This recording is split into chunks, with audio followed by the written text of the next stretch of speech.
Aujourd'hui, nous testons la Škoda Enyaq mise à jour. Et la question principale est, bien sûr, est-ce désormais l'un des SUV électriques incontournables sur le marché? Les gens recherchent de plus en plus des alternatives à la Tesla Model Y. Cela pourrait-il en être une en Allemagne? De plus en plus de personnes se tournent vers ce modèle, devenu aujourd'hui l'un des véhicules électriques les plus prisés du marché allemand. Très intéressant. Nous allons découvrir les nouvelles modifications, ainsi que l'autonomie et la consommation réelle. Avec Thomas sur Autoschful, en 4K et en intégralité. C'est parti. Nous avons ici la Sportline, avec son look sportif. On le remarque bien en bas, grâce à ce contraste marqué. Le bleu course est métallisé, tandis que le bleu énergie est une unie de base. Donc celui-ci ici est le bleu course plus scintillant. Ensuite, l'inscription Škoda sombre ici à l'avant. Nous l'avons dans ce look Sportline. Et vous obtenez maintenant des phares Matrix LED mis à jour, avec des LED normales en version de base. Voici les phares Matrix LED. Ils sont également standards pour la Sportline, sinon en option. Les feux diurnes sont clairement séparés. Le clignotant se trouve ici dans la partie supérieure. Changement aérodynamique. Vous pouvez également voir ici la grille d'air. L'air entre ici, et ensuite pour moins de turbulence dans le passage de roue par exemple. Et le SUV est maintenant à 0,24 sur la valeur de CD. Le coupé sera même à 0,22, donc une meilleure aérodynamique pour la version coupée. Et ouais, il a aussi un look très cool. Alors il a ses avantages et inconvénients, parce que le coupé, à l'intérieur, n'a que le toit en verre fixe. Celui-ci, vous pouvez l'avoir soit avec un toit fermé, soit avec un toit panoramique que vous pouvez ouvrir.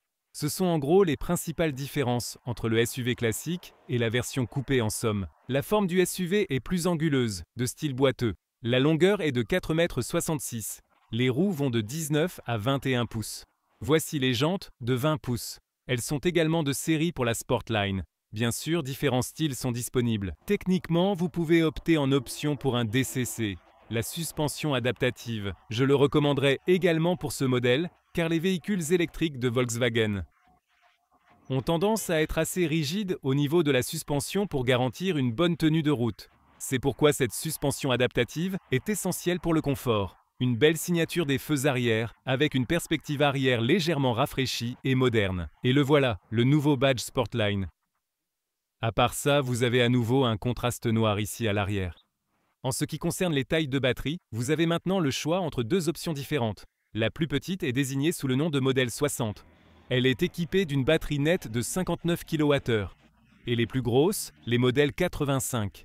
Donc 85 et 85X pour la propulsion arrière ou la traction intégrale. Et la plus grande batterie est à 77 kWh net et les chiffres de charge en courant continu sont de 24 minutes pour passer de 10 à 80% de charge, ou 28 minutes pour la plus grande batterie. Côté accélération, c'est très intéressant. Le modèle à propulsion uniquement est à 8,1 secondes, puis le modèle avec la plus grande batterie en propulsion uniquement est à 6,7 secondes. Mais la version à traction intégrale, qui ajoute un moteur électrique supplémentaire à l'avant, a les mêmes chiffres d'accélération. C'est un peu décevant, honnêtement. Mais il y aura le RS, le modèle VRS, qui arrivera, avec une accélération plus rapide également. Voyons également rapidement s'il dispose d'un coffre avant ou non. Et ici, voilà. Malheureusement, il n'y a pas de coffre avant, c'est dommage. Mais ce n'est pas non plus un capot très long. Donc oui, pas trop de perte d'espace, mais un coffre avant aurait quand même été bien sûr un vrai plus. Au fait, un coup d'œil rapide ici aussi. Voici un coupé rouge. Il a donc cette configuration différente. Et celui-ci serait plutôt le modèle de base en version SUV. Vous pouvez voir qu'il a davantage de ces forts contrastes ici dans la partie argentée. Dans la version sport et aussi en coupé, tout est dans la couleur du véhicule. Mais si vous regardez ici sur le côté, c'est un contraste très marqué, surtout ici dans la partie inférieure du profil latéral. Pour certains, c'est en réalité trop. Vous voyez ce que je veux dire? Donc ouais, peut-être qu'ils auraient pu le faire un peu plus petit. Ce contraste ici d'ailleurs, aussi des jantes de 21 pouces, les plus grandes disponibles. Donc je pense que dans ce cas, par exemple ici avec notre modèle Sportline, c'est plus joli quand c'est dans la couleur du véhicule, également dans cette partie inférieure. Ou qu'en penses-tu? Maintenant, passons à l'intérieur avec la télécommande. Noir au brillant, rien de spécial, puis les sons de fermeture des portes. Très solide, ça sonne bien. Également avec les portes arrière, donc bravo pour ça. Et ensuite à l'intérieur des portes, oui, le fameux parapluie scolaire bien sûr. Contre le soleil ou la pluie, encore une fois un point fort. Voilà, et ce qui est aussi cool, c'est qu'on peut appuyer une fois de plus et ça se referme. Puis à l'intérieur des portes ici, on a Ce n'est pas si doux, mais avec une belle texture. Dans la Sportline, ce décal imite parfaitement la fibre de carbone. Je trouve que c'est vraiment plutôt cool. Et puis on a un revêtement à l'intérieur de la portière juste là. C'est un revêtement en tissu. Vraiment sympa. Système son canton. Eh bien, tu as un badge Sportline sur le volant, mais c'est difficile à voir en fait là. Et ici, un tableau de bord en simili-cuir. Très agréable au toucher. Une belle qualité comme ça. Et là encore, la même structure avec un adoucissement sur le dessus.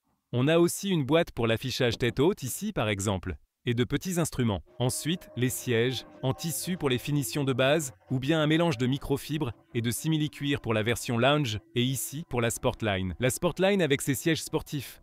Le volant est perforé ici. Ils n'ont pas encore de matériaux sans animal pour le volant, malheureusement. Je pousserai pour ça. Le lettrage Skoda est désormais sur le volant, ici, sur l'airbag. Le volant monte, descend, avance et recule. Vous trouvez une bonne position et de vrais boutons dessus. Ces boutons ici, par exemple, pour ajuster le volume, et ainsi de suite. Ici pour la récupération d'énergie. Je vais parler de celui-là en conduisant. Et encore beaucoup de manettes aussi. Le siège électrique est ici avec de nombreuses commandes, même un soutien lombaire électrique, et aussi avec de bons clics sonores. Et ouais, c'est une position vraiment confortable. Des sièges bien agréables, on adore ça. Ici, un toit fermé présente des avantages, surtout avec une hauteur de 1,89 m. Alors, bienvenue dans le cockpit ici. Maintenant, avec un système d'infotainment de 13 pouces, vous avez des curseurs de volume ici dans la partie inférieure.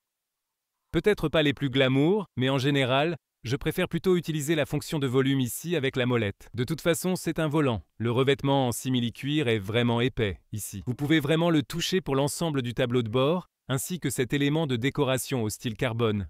Vous avez des touches rapides pratiques, comme ici en bas, pour changer facilement de mode de conduite, notamment pour le DCC, en cliquant simplement dessus. Vous n'avez pas besoin de le confirmer à l'écran, c'est bien. Ou pour les systèmes d'assistance, vous pouvez facilement en désactiver certains. Ensuite, nous avons une console centrale dotée de revêtements souples ici, à droite et à gauche. Pas la partie supérieure, mais ici, cette zone. Et puis là, c'est aussi moelleux pour les coudes. C'est vraiment agréable. Tu peux aussi ajuster la hauteur de celui-là. En dessous, tu peux jouer un peu à Tetris avec ces séparateurs.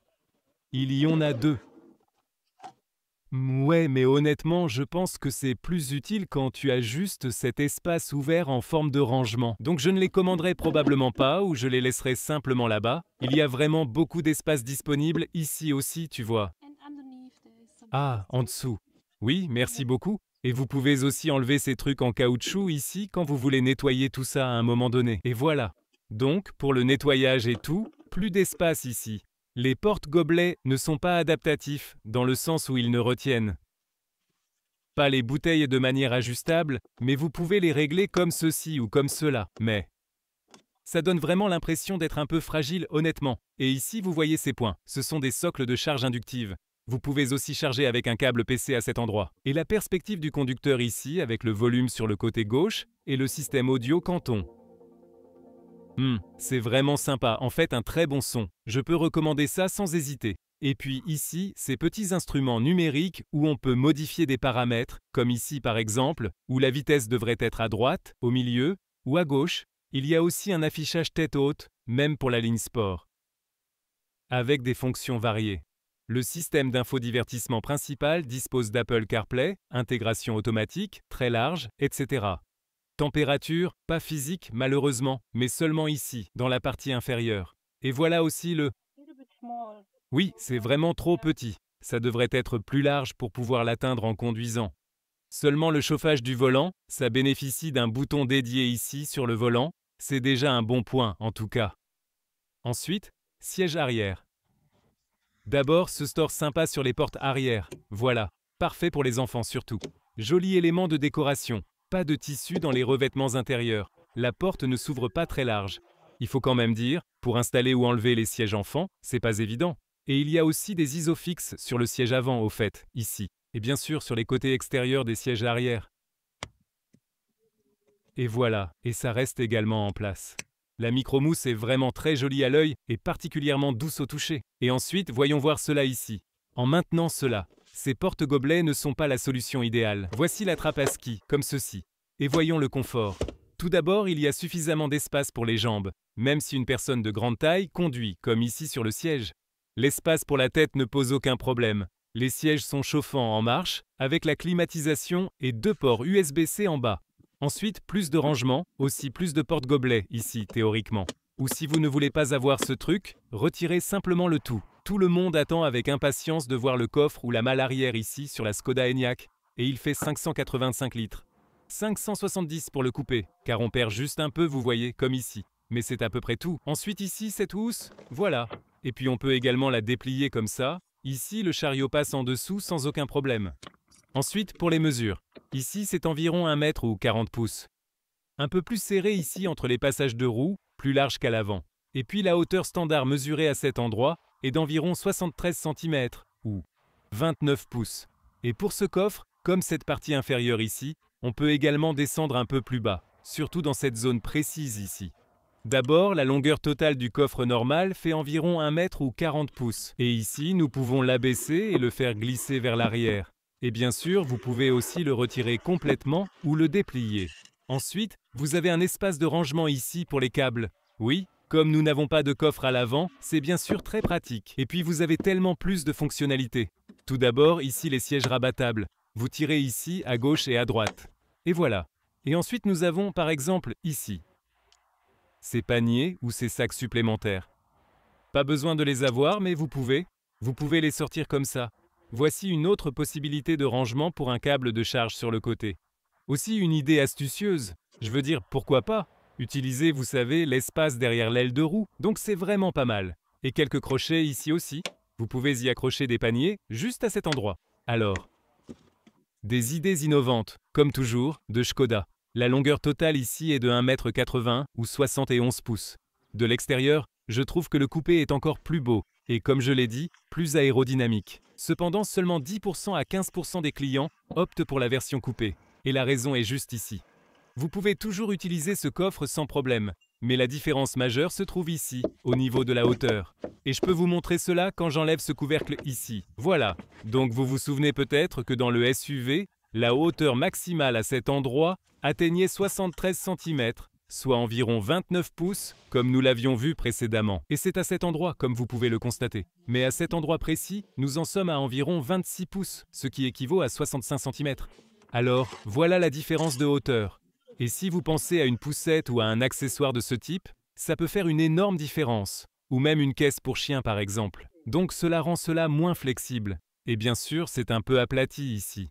Oui, c'est quand même cool, utilisable, avec des avantages, mais il y a cet inconvénient de la hauteur. Alors, en ce qui concerne l'espace pour la tête dans le coupé, c'est très intéressant. Les fabricants utilisent ces toits vitrés fixes pour compenser le désavantage de la perte d'espace dans le style coupé. Et ils essaient de faire la même chose ici. Comme vous pouvez le voir, la zone de la tête est comme découpée. Mais le problème, c'est que dès que tu te penches vraiment en arrière, tu te retrouves immédiatement dans la partie où il n'y a plus de verre. Donc ça fonctionne toujours pour les grands adultes comme moi, mais c'est un peu plus à l'étroit que dans le SUV.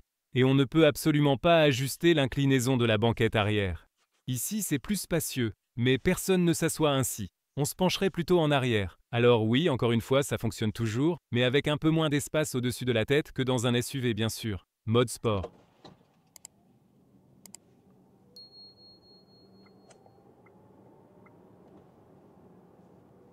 De 0 à 90 km/h, toujours très silencieux, avec une sensation de conduite hautement raffinée. On a le DCC, le contrôle dynamique du châssis dans l'Enyaq. Conduisons un peu plus vite. Nous laissons juste cette voiture passer avant une nouvelle accélération. Allons-y.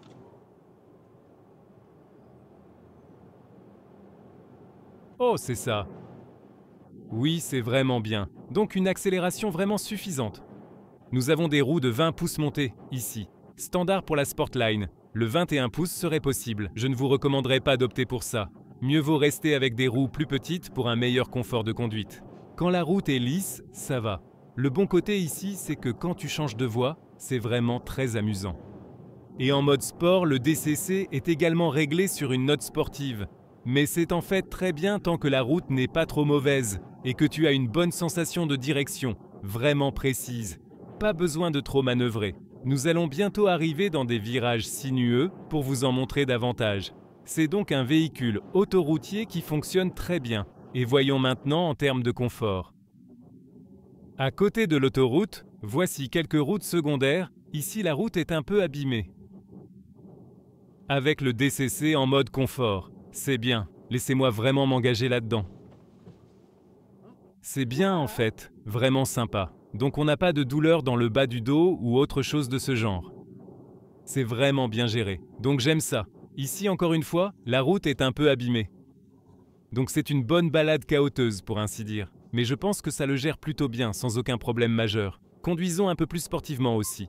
Et c'est toujours très amusant, surtout avec cette direction directe qui rend le pilotage encore plus vif et réactif. Bien sûr, dans les véhicules électriques, à un certain moment, on ressent aussi le poids. On ne peut pas le nier. À basse vitesse et quand les virages ne sont pas trop serrés, ça passe en fait très bien, sans aucun problème.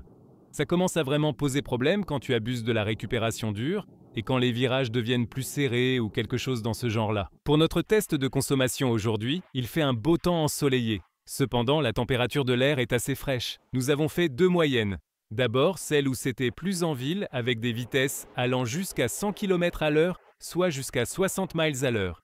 Et là, on a pu obtenir environ 17 kWh pour 100 km, ce qui, avec une grosse batterie, donnerait une autonomie réelle de 430 km, soit environ 260 miles. On a ensuite roulé à 130 km/h en régulateur de vitesse. À ces vitesses élevées, les véhicules électriques deviennent moins efficaces. Et là, nous avons pu enregistrer environ 23 kWh pour 100 km. Cela signifierait une consommation réelle à ces vitesses sur autoroute d'environ 340 km. Et concernant le prix ici, si l'on prend les tarifs de référence en Allemagne, 44 000 € pour un modèle de base. Ensuite, si vous optez pour la grande batterie, la transmission intégrale et ici aussi la Sportline, vous atteindrez plutôt un prix de 57 000 €. Vous pouvez aussi ajouter le DCC, contrôle dynamique du châssis, dans ce pack max. Ou vous pouvez ajouter un affichage tête haute, vous pouvez ajouter un toit panoramique par exemple, et donc une version entièrement équipée au maximum. Serait à environ 63 000 €. Qu'en penses-tu? Donne-moi ton avis et jette aussi un œil à la concurrence.